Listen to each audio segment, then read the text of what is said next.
Hey guys, my name is Vanya and welcome to another video by RC Alley.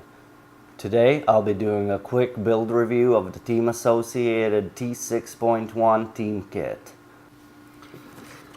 This is a stadium truck kit from Team Associated that was just recently released. I built it not too long ago, so I thought I'd do this build review while it was still fresh in my mind.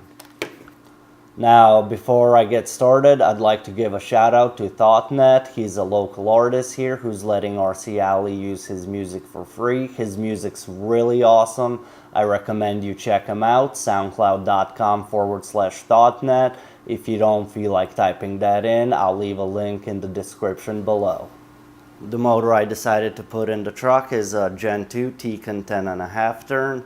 And the reason I went with this specific motor is it's what I had on hand, and it actually generates about the same amount of power as the new generation 13.5 motors.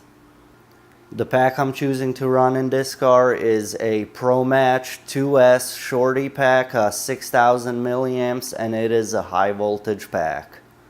The ESC I have installed in the car is a Reedy 510R, and the reason I did that is just I've had really good luck with the Reedy stuff, and it's really smooth, it's consistent, it never overheats on me, so I decided to put it in this truck just like in my other two buggies.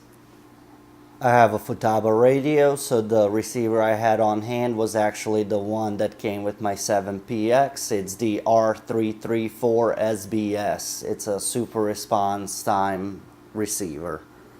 The servo I have installed in the truck is a Savox SB2263. It is a metal geared low profile servo. It's got just enough torque and it's pretty quick for 2 and 4-wheel drive applications really.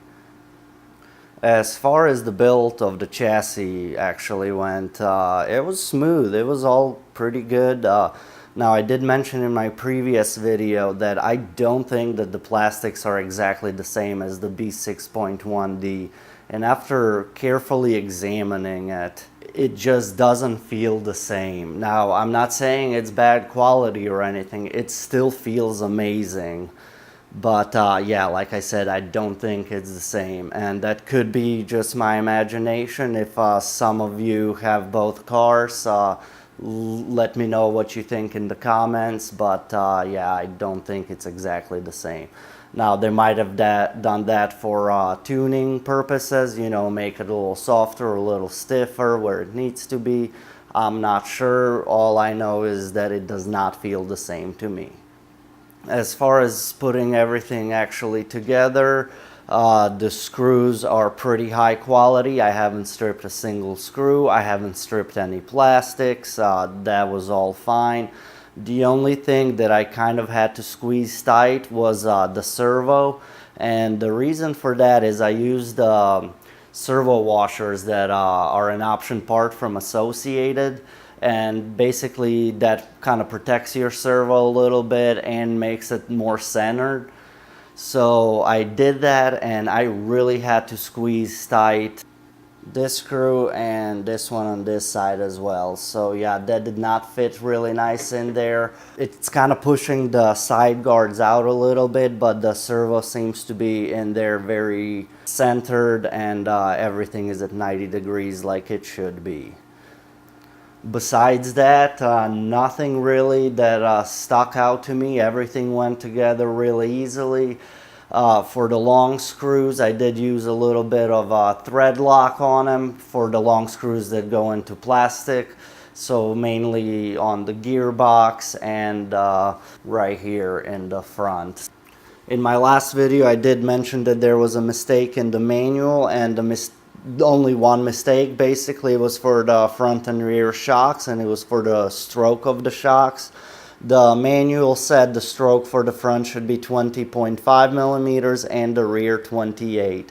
Really, what it should be is in the front 26.5 millimeters and in the rear 35. If you look at the Team Kit stock setup sheet in the back of the manual, in the shock section where it says stroke, it is correct. Front does say it is 26.5 and rear does say 35 millimeters.